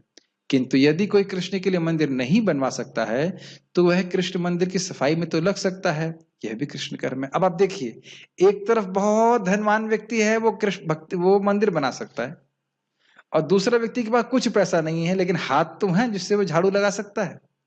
अब आप देख रहे हैं कि हर हर व्यक्ति भगवान की सेवा कर सकता है, ये बात बोली जा रही है। मैं कुछ कठोर बात लेकिन थोड़ा बोलना चाहता हूं। मैं कई बार बोल चुका हूं, लेकिन कुछ सेवा कृष्ण की ऐसी होनी चाहिए जिसके लिए हम कोई धन न लें। इंपॉर्टेंट बात है। जो बिल्कुल निस्वार्थ होकर कर सकें, परम भाग्यशाली। और कुछ सेवा वस्तुतः होनी ही चाहिए, जैसे कम से कम जब तो पैसे के लिए नहीं करना, जैसे कोई करेगा भी नहीं, करता भी नहीं है। भागवत कथा प्रवचन यह पैसे के लिए बिल्कुल नहीं होना चाहिए। और अन्यथा भी कुछ सेवा ऐसी जरूर होनी चाहिए जो हम ठाकुर जी की पैसे लेके ना करें। भाई अपने कभी कभी जीवन से, हमारे मंदिर में बहुत सारे भक्त लोग कुछ नौकरी करते हैं और ठीक है वो करते हैं, उसमें भी ये भाव हो कि ये मैं कृष्ण, मुझे अपने जीवन निर्वाह के लिए कुछ धन लेना है, वो ठीक है, लेकिन जो मैं सेवा कर रहा हूं ये वो भावना सेवा की होनी चाहिए। ठीक है धन लेना पड़ रहा है, हर कोई ब्रह्मचारी नहीं है और ना हो सकता है, लेकिन सेवा में भावना ना हो कि भाई इतना पैसा मिल रहा है और मैं इतना सेवा करूंगा। और इसको मैं एक सिंपल से उदाहरण से समझाऊंगा, आपको समझ में आ जाएगा। महाराज जी बहुत अच्छे तरह से समझाते हैं, कहते हैं कि जो व्यक्ति यहाँ का रिक्शे वाला है, वृंदावन का, वृंदावन में वास कर रहा है और सेवा भी करता है, लेकिन अपनी सेवा को 20 रुपए में बेच देता है या 30 रुपए में, तो ये चीजें बड़ी विचारणीय है। ठीक है, अगर किसी को इस प्रकार से निस्वार्थ सेवा का मौका मिल रहा है कृष्ण का, कृष्ण की सेवा का, कृष्ण के भक्तों की सेवा का, तो परम भाग्यवान है। क्यों भाग्यवान है? क्योंकि अगर कोई निष्काम भाव से सेवा कर रहा है तो उसके बदले में भगवान कुछ तो देना ही पड़ेगा, कुछ तो देना पड़ेगा, और वह कुछ चाहता है नहीं, तो अब क्या देंगे? खुद को देंगे। मतलब अपने नाम रूप गुण आदि के सौंदर्य माधुर्य, सौंदर्य के माधुर्य का प्रकटीकरण उसके हृदय में कराएंगे। ये समझिए रहस्य को। इसको हमें सब कुछ मिल सकता है, पैसा भी और कृष्ण भी, चूज हमें करना है। प्रभुपाद जी तात्पर्य में बोलते हैं भगवद गीता के, हम देखते हैं कुछ लोग आते हैं, जब वो पैसे से थोड़ा ठीक हो जाते हैं तो फिर वो वापस अपने भौतिकतावादी जीवन में चले जाते हैं। तो ये माया की ट्रिक है। और चरितमृत में आता है कि अगर भुक्ति मुक्ति देकर के कृष्ण छूट जाते हैं, नहीं ना, यदि कृष्ण छूटे, भुक्ति मुक्ति देकर कृष्ण छूट जाते हैं तो कृष्ण वही देके छूट लेते हैं, भक्ति फिर नहीं देते। और जब हम उसको अस्वीकार करते हैं ना, ये नहीं चाहिए, आपकी भक्ति चाहिए, प्रेम चाहिए, तब प्रेम मिलता है। टेस्ट करते हैं कृष्ण। इसीलिए सुनना जरूरी है। धीरे धीरे भक्ति करते रहेंगे तो समझ में आएगा मैं किसी भौतिक वस्तु से संतुष्ट नहीं हो सकता। मान लीजिए आप सोचे कि मैं फॉर एग्जाम्पल फ्रिज से संतुष्ट हो जाऊंगा, तो अगर फ्रिज से संतुष्ट हो जाते तो फ्रिज की कंपनी वाला संतुष्ट होना चाहिए, उसको तो फ्रिज बना ही रहा है वो। टीवी से संतुष्ट हो जाते तो टीवी बनाने वाला संतुष्ट हो जाता। कार से संतुष्ट होते जो कार बनाने वाली जो कंपनी वाला है वह संतुष्ट हो जाता, तो कार ही कार बना रहा है। इस तरह से बुद्धि का निर्माण करके बुद्धि से सोचना चाहिए कि जगत की किसी भौतिक वस्तु से मैं सुखी नहीं हो सकता, केवल भगवान की भक्ति से सुखी हो सकता हूँ। तो इसलिए भगवान की भक्ति को लक्ष्य करके ही भक्ति करना चाहिए। क्षमा कीजिएगा मैं बहुत विस्तार कर रहा हूँ, अगर ये श्लोक है बहुत गंभीर और उसको हर एंगल से देखने का प्रयास करना चाहिए। वह बगीचे की देखभाल कर सकता है, और देखभाल का अर्थ ये नहीं कि वो केवल सुपरवाइज करेगा, है कि नहीं। आज ही मैं वक्त से चर्चा कर रहा था कि प्रभु जी जो आप किसी व्यक्ति को हायर कर लोगे तुलसी जी की सेवा के लिए, ठीक है, लेकिन वो कभी ये सोचेगा नहीं कि क्या उसके कपड़े साफ हैं तुलसी जी की सेवा करते समय, कभी नहीं। कभी सोचेगा मैं तुलसी जी को, जो शास्त्र का वर्णन है कि तुलसी जी पे जो जल देता है, मतलब जल इस तरह से फुहार की तरह जल देता है, तो वह जन्म मृत्यु के चक्र से मुक्त हो जाता है। और तुलसी जी को बहुत अच्छा लगता है जब उनको से कोई नहलाते हैं, हल्की हल्की बूंदे पड़ती है, इनको बहुत अच्छा लगता है। अगर ऐसी सेवा कर दी, आप देखिएगा वहां लिखा हुआ है जो ऐसा करेगा वो केवल ऐसा करने मात्र से जन्म मृत्यु के चक्र से मुक्त हो जाता। गाय भगवान की तनु है, भगवान स्वयं बोले हैं, वैष्णव भगवान के तनु है, शरीर है। तो इस प्रकार से अगर हम उनकी सेवा करते हैं प्रेम से, तो हमारा परम कल्याण है, परम सौभाग्य है। अरे सौभाग्य तो ये है कि जब सामने आपके प्लेट में प्रसाद हमारा है, तब भी हृदय में मतलब बड़ा कृतज्ञता होनी चाहिए कि भगवान आपकी कृपा से आपका प्रसाद मुझे प्राप्त हो रहा है। बहुत अच्छा भावना आती। कृतज्ञता जितनी बढ़ेगी उतना भक्ति में आप अधिक प्रगति कर सकते हैं। ये बगीचे की देखभाल कर सकता है, मतलब कोई भी कार्य कर सकता है। जिसके पास थोड़ी सी भी भूमि है, जैसा कि भारत के निर्धन से निर्धन व्यक्ति के पास भी होती है, वह उसका उपयोग कृष्ण के लिए फूल उगाने के लिए कर सकता है। तो हमारे सुदामा प्रभु बैठे हुए हैं, फूल उगाते हैं भगवान के लिए, वेरी नाइस, कर सकते हैं ऐसा। वह तुलसी के वृक्ष उगा सकता है। प्रभुपाद जी पता नहीं तुलसी के पौधे को वृक्ष क्यों कहते हैं लेकिन मैंने देखा एक जगह इंडोनेशिया में, हाँ इंडोनेशिया में एक ऐसा पौधा देखा, खूब बड़ा पौधा, पौधा नहीं बिल्कुल पेड़ जैसा है, और उसमें महाराज जी हमारे भक्ति शब्द माधव महाराज नीचे बैठ के जब कर रहे हैं, इतना बड़ा पेड़ था वो। तो कहीं कहीं वृक्ष भी होता है। क्योंकि तुलसी दल अत्यंत महत्वपूर्ण है। क्यों महत्वपूर्ण है? क्योंकि तुलसी दल के अलावा के बिना भगवान सेवा स्वीकार नहीं करते हैं और भगवत गीता में कृष्ण ने उनको आवश्यक बताया है। पत्रम पुष्पम फलम तोयम में पत्रम जो है वह तुलसी है। कृष्ण चाहते हैं कि लोग उन्हें पत्र, पुष्प, फल या थोड़ा जल भेंट करें, और इस प्रकार की भेंट से वे प्रसन्न रहते हैं। ध्यान देना होगा, हम लोग प्रहलाद महाराज की स्थिति में सुने थे, कोई व्यक्ति कहेगा तो क्या इनको जरूरत है? क्या जरूरत नहीं है, वह तो बहाना देख रहे हैं कि उसने मेरे कुछ किया है। वो नोट कर लेते हैं, इसने मुझे तुलसी दिया है तो बहुत ज्यादा काम कर दिया, अब क्या करूं उसको, ठीक है मैं अपने आप को दे देता हूं। ऐसा भगवान की भावना है। इतना सुंदर है तुलसी, इतना प्रबल है। अब कुछ ऐसे फिलोसोफर हैं जो कहते हैं कि तुलसी क्यों उगाएं, बैगन का पेड़ उगाओ।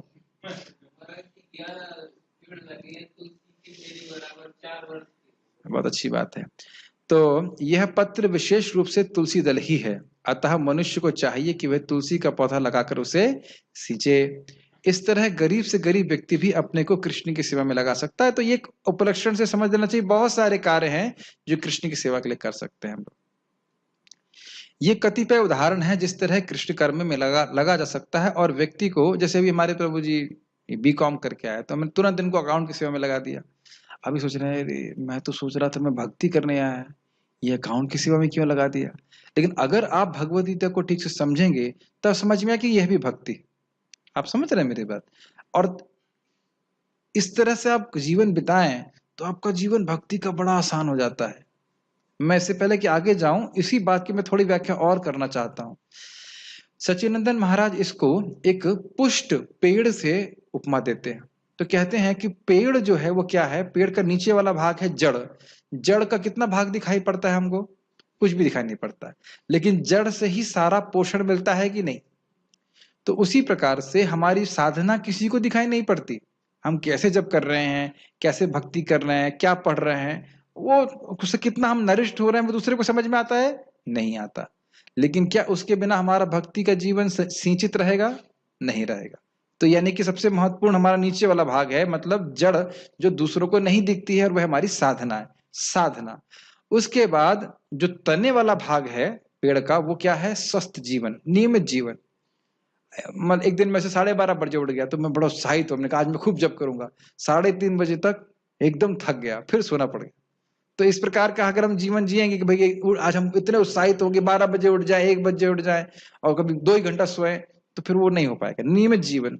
और पेड़ के फल भी होने चाहिए, और वह फल क्या है? कुछ सेवा, कुछ हम सेवा करें। और इस प्रकार से हमारा अगर जीवन रहता है तो हमारा जीवन बहुत बहुत, मतलब क्या कह सकते हैं, नरिष्ठ जीवन होगा, बहुत अच्छा जीवन होगा। समझ में आया? जड़ क्या है? साधना। पेड़ क्या है? तना क्या है? स्वस्थ जीवन, सही से खाएं, थोड़ा एक्सरसाइज करें, अच्छा जीवन, शरीर ठीक रखें। और फल क्या है? कुछ सेवा। हर की अलग अलग सेवा हो सकती है। मान लीजिए किसी कोई डिवोटी के बच्चे हैं तो उनका ध्यान रखना, माँ के द्वारा उनके द्वारा ध्यान रखना, वह भी सेवा है। कोई मैनेजर है, कोई गौशाला को देख रहा है, अलग अलग सेवा, सबकी अलग अलग सेवा। कोई स्टूडेंट है वो पढ़ रहा है, वह सब कुछ कृष्ण के लिए होना चाहिए। ठीक है? मत परमा शब्द उस व्यक्ति के लिए आता है जो अपने जीवन का परम लक्ष्य भगवान कृष्ण के परम धाम में उनकी संगति करना मानता है। ऐसा व्यक्ति चंद्र, सूर्य या स्वर्ग जैसे उच्चतर लोकों में, अथवा इस ब्रह्मांड के उच्चतम स्थान ब्रह्मलोक तक में भी जाने की इच्छुक नहीं रहता। स्पष्ट है, उसे इसकी तनिक भी इच्छा नहीं रहती। उसकी आसक्ति तो आध्यात्मिक आकाश में जाने में रहती है। आध्यात्मिक आकाश में वह ब्रह्मज्योति से तादात्म्य प्राप्त करके भी संतुष्ट नहीं रहता, क्योंकि वह तो सर्वोच्च आध्यात्मिक लोक में जाना चाहता है, जिसे कृष्ण लोक या गोलोक वृंदावन कहते हैं। ये लाइनें समझ में आ रही हैं? ब्रह्मज्योति में नहीं मिलना चाहता है, वो अपनी इंडिविजुअलिटी को नहीं खोना चाहता है, उसे उस लोक का पूरा ज्ञान रहता है, अतः वह अन्य किसी लोक को नहीं जाना चाहता। इसका अर्थ समझिए, गोलोक का पूरा ज्ञान रहता है, इसका क्या मतलब है? गोलोक गए तो है नहीं, तो ज्ञान कैसे होगा? खूब जम के सुना है, थोड़ा ऐसे ही थोड़ा बहुत सुना है, खूब जम के सुना है, बहुत जम। और प्रभुपाद कहते हैं कि भागवत धाम का वर्णन सुन के व्यक्ति को मुग्ध हो जाना चाहिए। ये 15वें अध्याय में आने वाला है। उसको इस जगत में अब और कुछ बाहर एक्स्ट्रा बनने का, करियर बनाने का कोई प्रयास नहीं करना चाहिए। 40 साल के लोग भी कोरोना से मर रहे हैं, आज ही मुझे मालूम चला। ये नहीं सोचना चाहिए कि खाली वृद्ध लोग मर रहे हैं, तो हमारे पास बहुत समय है, ये नहीं सोचना चाहिए। आज भक्त को भी समझा रहा था, कितनी उम्र हो गई? 46। हमने कहा मुश्किल से 20 साल जीने वाले हो, क्यों निंदा कर रहे हो भक्तों की, क्यों झगड़ा कर रहे हो? हरि नाम करो, भगवत नाम चले जाओ। हाँ, कभी लोग सोचते नहीं, सोचते मैं बहुत लंबा जीवन बाकी। अरे 46 के हो गए, वो 4 साल 50, उसके बाद 20 साल, 60 साल में सबकी टांगी ढूल जाती हैं। ऑर्गेनिक खाना तो खाने को नहीं मिल रहा है, तो मुश्किल से 15 साल 10-15 साल बचे, तो क्यों निंदा कर रहे हो? मैंने बोला भाई तुम जाती दीक्षा भी नहीं हुई है, अभी दीक्षा करवाओ, और ऐसे झगड़ा करोगे तो दीक्षा भी नहीं होगी। जस्ट मूर्खता की बातों में अपने टाइम हम समय व्यर्थ करते हैं, बहुत समय बहुत कम है। भगवान के बाद धाम में जाना है, कभी सोचिए ऐसा स्थान जहां केवल प्रेम राज्य करता है। मेरी बातें समझ में आ रही हैं? वहां किसी को बाध्य होकर कोई कार्य नहीं करना होता, डर करके कोई भी कार्य करना नहीं होता।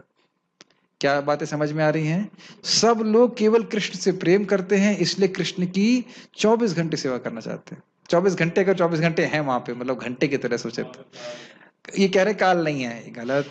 काल का प्रभाव नहीं है, काल है, लेकिन काल वहां पे मालिक नहीं, सेवक है। तो आप समझ रहे हैं, सब कोई व्यक्ति सबसे प्रेम करते हैं, और वहां गोलोक में हमको उस प्रकार से पहुंचना है, तो वैसी चेतना से युक्त होकर के तो पहुंचेंगे। वहां जाके पॉलिटिक्स तो कर नहीं सकते, समझ रहे हैं? होता नहीं, मैं खाली थ्योरी में बोल रहा हूं, ऐसा कोई जा ही नहीं सकता जो को पॉलिटिक्स में लगे।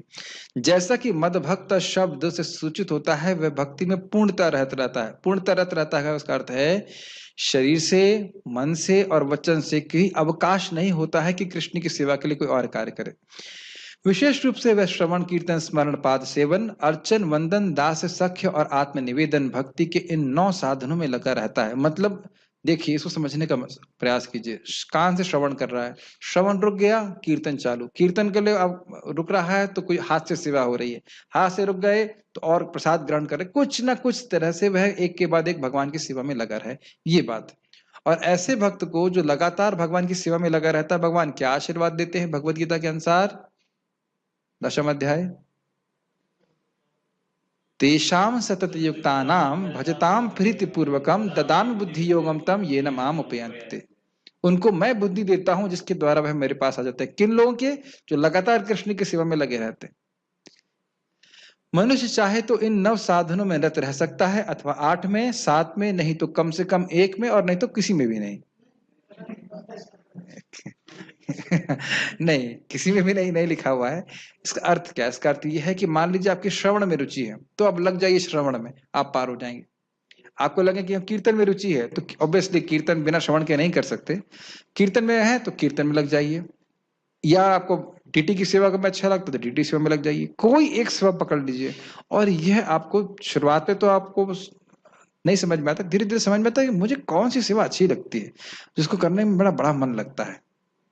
ये गुरु के मार्गदर्शन में, वैष्णव के मार्गदर्शन में सीख लेना चाहिए, और फिर रोकना नहीं चाहिए अपने आप को उसमें। जैसे परम पूज्य राधा कुंज महाराज का एक वक्तव्य है कि मैंने इस जीवन में भागवत का आश्रय लिया है, मतलब मुख्य रूप से भागवत की उन्होंने सेवा की है, अध्ययन अध्यापन प्रचार श्रीमद् भागवतम का।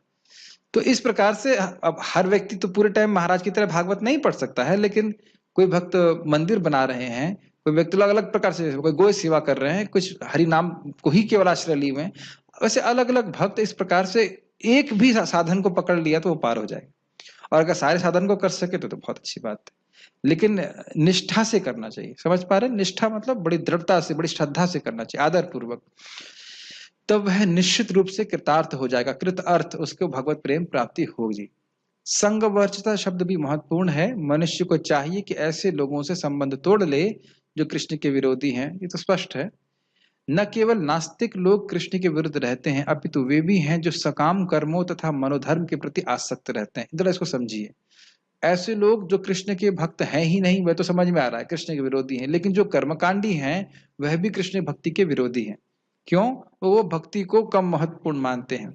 या ज्ञानी लोग, वह भी भक्ति को कम महत्वपूर्ण मानते हैं। यह आईआईटी में एक व्यक्ति था, मुझे बोला भक्ति अच्छा है, मेरी माँ को बताऊंगा, मैं गांव में रहती हूँ, उसे कुछ ज्यादा पढ़ा लिखा नहीं है, पढ़ी लिखी नहीं है, उसको बताऊंगा, उसके लिए है, मैं तो ध्यान करूंगा।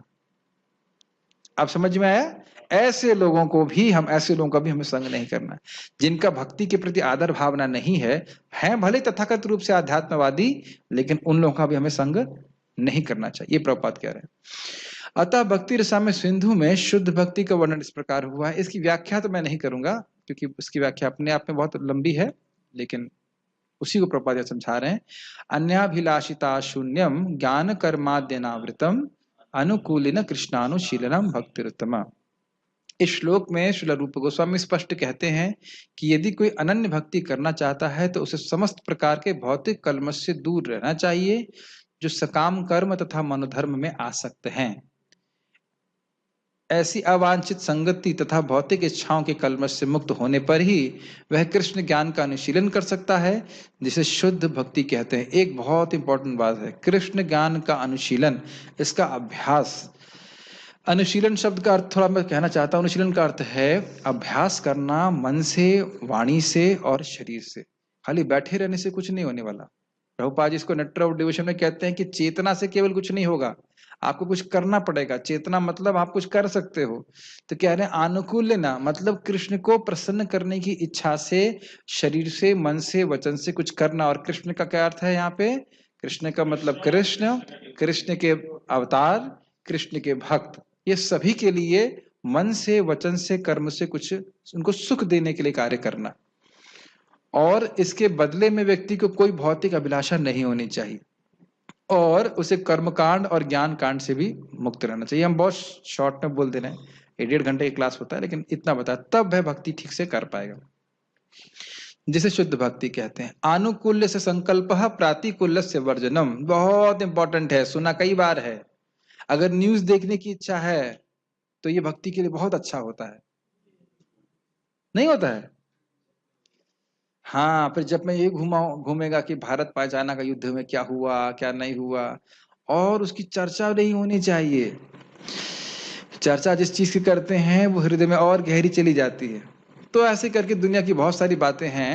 जैसे आज कोई भक्त मुझे बता रहे, तुमको याद है तुम बचपन में ये करते थे? मैंने कहा ना तो मुझे याद है और ना मुझे याद कराइए, क्योंकि लोग समझ नहीं पा रहे हैं। अगर आप उसकी याद नहीं कराएंगे तो 20-25 साल में बात भूल जाता है भक्ति करके, लेकिन फिर सुनाएंगे तो याद करेगा वो। तो ये एक बहुत बड़ा, मैं क्षमा का चाहूंगा शब्द यूज करूंगा, लेकिन ये हिंसा है। किसी व्यक्ति को भौतिक विचार याद कराना, ये बहुत बड़ी हिंसा है उसके प्रति। क्योंकि एक क्षण के लिए भी अगर भगवान वासुदेव की स्मृति होती है तो इस सबसे बड़ा हानि है। तद हानि तद महच्छिद्रम तद आयु तद हानि तद महच्छिद्रम, ये सबसे बड़ी हानि है, ये सबसे बड़ा छिद्र है, ये गलती है, न्यूनता है, अगर हम एक क्षण के लिए भी वासुदेव हम न चिंतित, भगवान वासुदेव का चिंतन नहीं कर रहा है। तो कभी कभी समझ नहीं पाता है व्यक्ति की वाणी के द्वारा हम कितनी हिंसा कर दे रहे हैं, स्पेशली भक्त होने के नाते। बहुत इंपॉर्टेंट बात है। तो इसलिए अनुकूल वस्तुओं को जो भक्ति को बढ़ाने वाली हैं, किसी को याद है भक्ति को बढ़ाने वाली चीजें क्या हैं?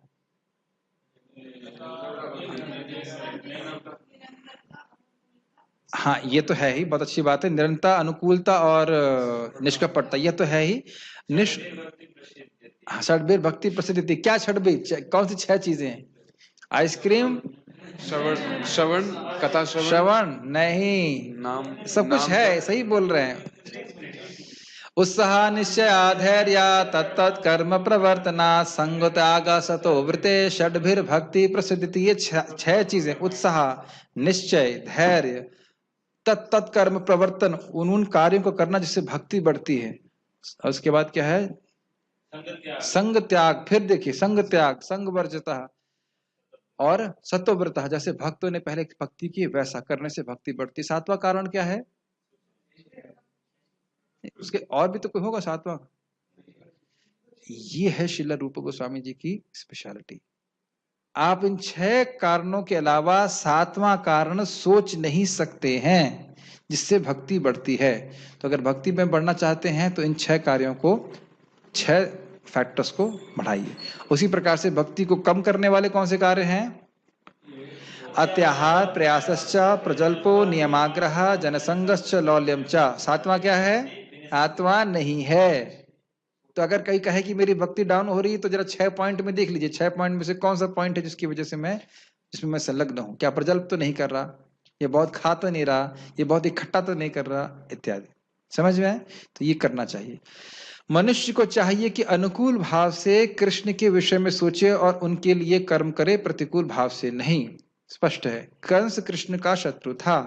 वह कृष्ण के जन्म से ही उन्हें मारने की तरह तरह की योजनाएं बनाता रहा, किंतु असफल होने के कारण वह सदैव कृष्ण का चिंतन करता रहा, किंतु उसकी यह कृष्ण भावना अनुकूल न थी।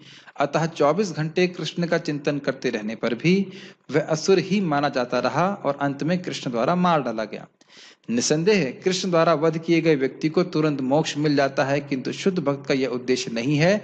और ये ध्यान देना चाहिए कि शुद्ध भक्त को जो लाभ प्रेममय सेवा का द्वारा मिलता है वह अनंत गुना अधिक होता है मुक्ति से, जो एक असुर को भगवान के द्वारा मारे जाने के प्राप्त होती है। ये सही बोल रहा हूं? जो असुर को भगवान मारते हैं उसको मुक्ति दे देते हैं, लेकिन वह लाभ, वह प्रेम नहीं देते जो भक्त को प्राप्त होता है। ये समझ लेना चाहिए। इसलिए नहीं सोच रहे थे कि मैं असुर बनूंगा, उम्मीद नहीं कि कोई असुर बनना चाहता है। असुर बनूंगा और भगवान से मारा जाऊंगा, पहली बात तो इतने बड़े असुर हम बन नहीं सकते, ठीक है ना। और सायुज मिलेगा और कदाचित सारूप भी मिल गया तो भी वह आत्मीयता प्राप्त नहीं होगी जितना एक भक्त को प्राप्त होगी। समझ रहे हैं मेरी बात? बहुत इंपॉर्टेंट है। यस प्रभु, माइक बोलिए। वो जी मतलब वो आत्मीयता नहीं मिलेगी, इसका मतलब जैसे कि पूतना है, पूतना गोलोक तो गई है, लेकिन वहां पे भी हमने सुना है इस प्रकार से, वहां पे भी उसका ऐश्वर्य भाव है। जैसे कि हम देख सकते हैं सनिष्ठ भक्त को महा ऐश्वर्य प्रधान रूप भगवान का स्वरूप प्राप्त होता है, उस प्रकार से आत्मीयता भगवान से 4 रसों में वो प्राप्त नहीं होती। तो वहां थोड़ा भेद हो जाता है। ये लघु भागवत में बहुत स्पष्ट समझाया गया है। जो व्यक्ति भगवान के द्वारा मारा जाता है उसका कल्याण तो होता है, वो मुक्त हो जाता है, लेकिन भगवान की ऐसी प्रेममय सेवा प्राप्त नहीं होती जिस प्रकार से भक्तों को मिलती है। नहीं तो फिर अंतर क्या रह जाएगा? फिर अनुकूलना शब्द की व्याख्या क्या रह जाएगी? कोई फायदा नहीं रहेगा। इसीलिए यहां बोला जा रहा है, वो आपको जाके समझ में आएगा। ठीक है, कहां गए? शुद्ध भक्त तो, हाँ, अब थोड़ा सा विरोधाभास। शुद्ध भक्त तो मोक्ष की भी कामना नहीं करता, वह सर्वोच्च लोक गोलोक वृंदावन भी नहीं जाना चाहता। तो अभी थोड़ी देर पहले पढ़ा था गोलोक वृंदावन जाना चाहता है, अभी कह रहे हैं गोलोक वृंदावन नहीं जाना चाहता। ये क्या कहना, क्या अर्थ है? तो देखिए ये बहुत गंभीर अर्थ है। भगवान की सेवा करना चाहता है इसलिए गोलोक चाहता है, लेकिन इस जगत से दुखों से निवृत्त हो जाऊं इसलिए गोलोक जाना चाहता हूं, ये नहीं है। समझ में आ रही बात? इसलिए समझना चाहिए इस बात को, बहुत ये पॉइंट इंपॉर्टेंट है। ये विरोधाभास नहीं है। तो ऐसा लगता है एक जगह बोल रहे हैं गोलोक जाना नहीं चाहता है, उसी पैराग्राफ आगे बोल रहे हैं नहीं जाना चाहता है। तो क्या अर्थ है? मतलब सेवा प्राप्त होगी तो गोलोक जाना चाहता है, भक्ति करना चाहता है। इसका एकमात्र उद्देश्य कृष्ण की सेवा करना है, चाहे वह जहां भी रहे। समझ में आ गया? ठीक है। कृष्ण भक्त प्रत्येक से मैत्री भाव रखता है, इसलिए यहां उसे निर्वैर कहा गया है, अर्थात उसका कोई शत्रु नहीं होता। वह कैसे संभव है? कृष्ण भावनामृत में स्थित भक्त जानता है कि कृष्ण की भक्ति ही मनुष्य जीवन की समस्त समस्याओं से छुटकारा दिला सकती है। स्पष्ट है। इसे उसका व्यक्तिगत अनुभव रहता है। क्या मतलब है? खुद साधना की है, भक्ति की है, भक्ति के सुख का अनुभव किया है, समझ गया है कि और कोई भौतिक वस्तु के द्वारा मैं सुखी नहीं हो सका, ये भक्ति करके ही सुखी हुआ हूं। ये बोल रहे व्यक्तिगत अनुभव। फलतः वह इस प्रणाली को, कृष्ण भावनामृत को मानव समाज में प्रचारित करना चाहता है। मतलब चाहे कोई अनिच्छित भी हो, तो नहीं स्वीकार करना चाहता है या अयोग्य है, उसको भी वह कृष्ण भावना देना चाहता है। इस दृष्टि से उसको कोई वैरता नहीं। भाई शत्रु होगा तो उसका कल्याण नहीं करना चाहेंगे, लेकिन यहाँ पे क्या भावना है, सभी का वो कल्याण करना चाहता है। ये बात आपके हृदय में आ रही है तब हम भक्त बन रहे हैं, तब हमारे भक्ति में, क्यों? क्योंकि भक्ति अगर उदित हो रही है तो भक्ति देवी के प्रभाव से जीवों पे कृपा करने की भावना आनी ही चाहिए, और नहीं आ रही है तो भक्ति है ही नहीं। अगर मैं कठोर बोलूं तो है ही नहीं। अगर जीवों पे कल्याण करने की भावना नहीं आ रही है, जैसे मैं ये सोचता हूं कि मेरे को पेट में कष्ट होता है जब भूख लगती है, और मैं ये ना समझ पाऊं कि सामने वाले को वैसे कष्ट होता है, तो मैं भक्ति ही नहीं हूं। ये मैं नहीं बोल रहा हूं, ये कपिल देव बोल रहा है। प्राकृत भक्त भक्त ही नहीं है, वो प्रैक्टिकली भक्त नहीं है। ये बहुत गंभीर बात है। इसको भगवान ने चाहा कभी तो हम 3 स्कंद के 29वें अध्याय में पढ़ेंगे। भगवत भक्तों का इतिहास साक्षी है कि ईश्वर चेतना का प्रचार करने के लिए कई बार भक्तों को अपने जीवन को संकटों में डालना पड़ा। सबसे उपयुक्त उदाहरण जीसस क्राइस्ट का है।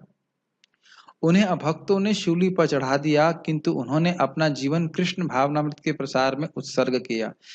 एक बात समझिए, न सिर्फ उनके दुश्मनों ने, अपितु वह अपने खुद के एक शिष्य को बोले कि तुम मुझसे दगा करोगे और उसकी वजह से मुझे शूली पे चढ़ाया जाएगा। उन्हें पता था ये बात। अद्भुत है। और फिर भी उसको रिजेक्ट नहीं किए। इनकंसीवेबल। और ये सब क्यों हो रहा है? भक्ति की वजह से। जब भक्ति का हृदय में उदित होती तो इस प्रकार का स्वभाव हो जाता है। गलत करने वाले के प्रति भी सही भावना रखना, ये आप बुद्धि के स्तर पे नहीं कर सकते। परम पूज्य जयप्रताप महाराज के बारे में तो सब लोग जानते हैं। वो जो शायद स्पेन में थे, स्पेन से किसी व्यक्ति ने चाकू मारा था, उनका गला कट दिया था, और गला पकड़े पकड़े वो अस्पताल गए, फिर ट्रीटमेंट हुआ। तो पुलिस वाले लोगों ने बोला कि इसको पकड़ लेता। पुलिस ने बोला ये कौन है? कहते हैं ये मेरा कर्म मुझे दिया है, मैं कोई दंड नहीं देना चाहता। मैंने ऐसा सुना है कि शायद वो व्यक्ति बाद में महाराज का शिष्य बन गया। अद्भुत है, अमेजिंग। पता ये कोई हमारे कोई पिन मार दे छोड़ दीजिए, 2 पकौड़ा ना दे आपको,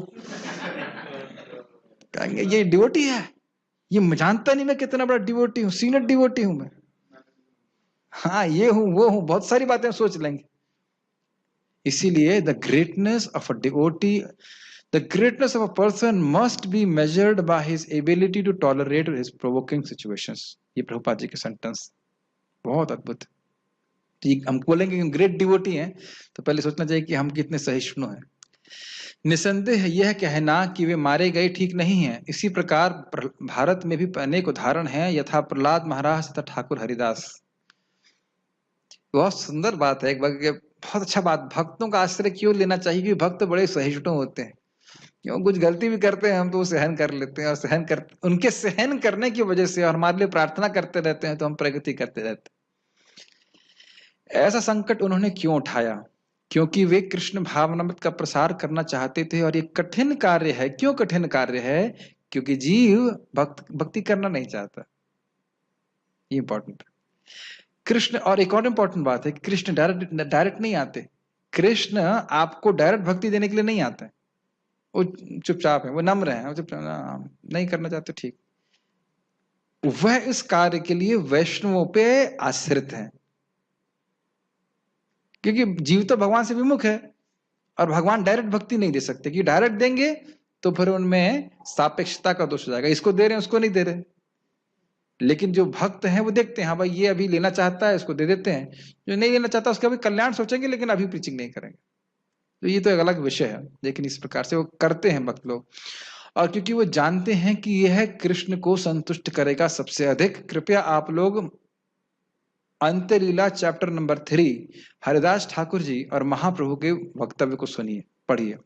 उसमें लिखा है, महाप्रभु कह रहे मेरा बहुत दुख हो रहा है, बहुत दुख का अपार, बहुत दुख हो रहा है कि ये जो मुसलमान है गाय काट रहे हैं, इनका उद्धार कैसे होगा? तो महाप्रभु को हरिदास करते हैं, प्रभु आप चिंता मत करिए। तो प्रभुपाद बहुत सुंदर लिखते हैं कि एक सेवक का यही कर्तव्य है कि जब स्वामी बड़े दुखी हों तो उनको ढांढस बताए, सांत्वना देने, आप चिंता मत करिए। फिर बताते हैं कैसे वो लोग हराम हराम बोलते हैं, ऐसे उनका उद्धार हो जाएगा, ऐसे करके। सो इफ ये रियली अपने आप को महाप्रभु का हम सेवक सोचते हैं, तो हमें उनकी महाप्रभु की इस कष्ट को निवारण करने की भावना होनी चाहिए कि कैसे हम इस महाप्रभु की वाणी को, इस हरे कृष्ण मंत्र को दूसरों को दे सकें। बाकी काम महाप्रभु अपने आप कर लेंगे। Anybody who has chanted the Hare Krishna mantra has got the mercy of Sriman Chaitanya Mahaprabhu. जो कोई भी व्यक्ति हरे कृष्ण मंत्र का जप कर रहा है उसे महाप्रभु की कृपा प्राप्त हो गई है, तो उस कृपा को बढ़ाइए और मदद करिए कि वो लोग उस कृपा को धारण किए रहें। ओके, कृष्ण भावना भावित व्यक्ति जानता है कि मनुष्य कृष्ण के साथ अपने संबंध को भूलने के कारण ही कष्ट भोग रहा है। कृष्ण भूलिया जीव अनादिर बहिर्मुख, अतएव माया दे तार संसार दुख। क्योंकि कृष्ण को भूला हुआ है जीव, इसीलिए माया पिटाई कर रही है। तो अगर कृष्ण संबंध को ठीक समझ लेगा तो भगवान की पिटाई, सॉरी, माया की पिटाई बंद हो जाएगी। जैसे मुझे पता चला था कि हमारे आश्रम के एक भक्त हैं, वो मैथ्स के टीचर थे, और ऐसे तो बड़े, उनका हृदय बहुत नम्र है, मैं मानता हूँ, बड़े सॉफ्ट है, लेकिन सुना कि वो हमारे दूसरे ब्रह्मचारी जो आश्रम में है उनसे पढ़ते थे और उनको डंडे से पिटाई करते थे। अब डंडे से पिटाई क्यों करते थे? क्योंकि वह महात्मा भी पढ़ाई नहीं करते होंगे, ठीक है, तभी तो पिटाई होती थी। तो उसी प्रकार से जैसे कि पिटाई करना ये टीचर का कोई मुख्य प्रयोजन नहीं है, वो चाहता है शिक्षा दे, उसी प्रकार से माया देवी पिटाई करती हैं ताकि हमें शिक्षा प्राप्त हो। और बहुत सुंदर एक भक्त ने बोला, this universe is a university. बहुत अच्छी बात बोली थी, समझ में आया? जैसे यूनिवर्सिटी में शिक्षा प्राप्त होती है, उसी प्रकार से ये ब्रह्मांड हमको शिक्षा दे रहा है कि हम इस जगत के केंद्र नहीं है, कृष्ण स्वामी है। इसलिए पग पग पे कुछ ना कुछ कष्ट प्राप्त हो रहे हैं, कुछ ना कुछ फ्रस्ट्रेशन प्राप्त हो रही है। फ्रस्ट्रेशन हो रहा हो तो परेशान मत होइए, ये हमें शिक्षा देने के लिए है कि हम लोग कंट्रोलर नहीं है। Make sense?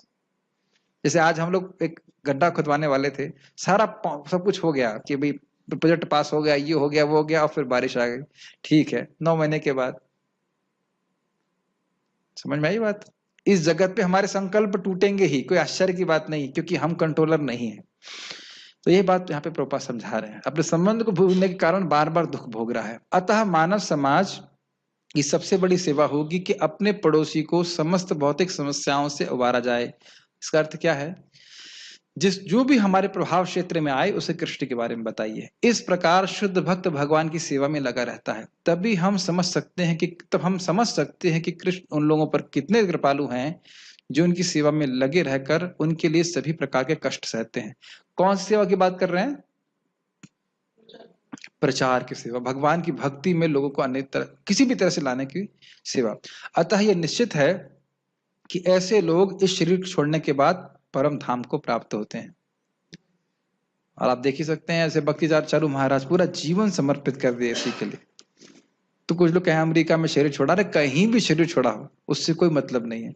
मैं एक घटना बताना चाहता हूँ इस संबंध में। एक महान भक्त हुए, उनका नाम था कुरैश, जानते हैं, साउथ इंडिया में हुए कुरैश थे, और उनके संग थे महापूर्ण। उन दोनों की आंखें निकाल ली थी, और महापूर्ण बहुत वृद्ध थे।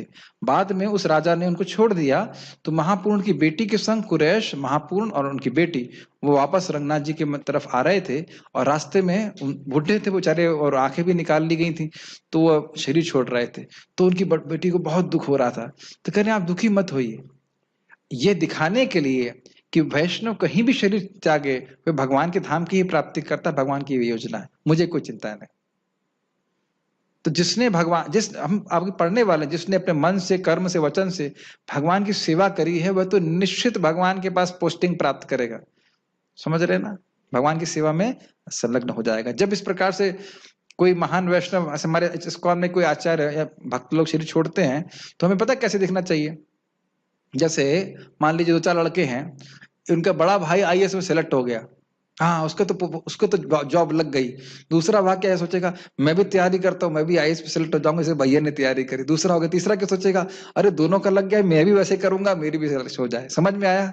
तो जो भगवान की मन वचन कर्म से जो भी हम सीनियर भक्तों ने सेवा करी, अब भगवान की सेवा में लग गए, प्राप्ति हो गई, तो हमें क्या करना है? वो कोई मरे मरे नहीं है, उनसे मिलना है जाकर वापस। हमको उन्हीं के पदचिन्हों में चल करके भगवान की सेवा करनी है, और सेवा करके, जैसे यहाँ पे सीख रहे हैं, सेवा करके भगवान के धाम पे जाना है।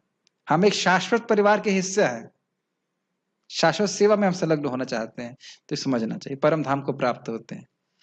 सारांश यह है कि कृष्ण ने अपने क्षण भंगुर विश्व रूप के साथ साथ काल रूप में सब कुछ भक्षण करने वाला, जो सब कुछ भक्षण करने वाला है, और यहाँ तक कि चतुर्भुज विष्णु रूप को भी दिखलाया। अब प्रभुपाद उसका उपसंहार कर रहे हैं पूरे अध्याय का।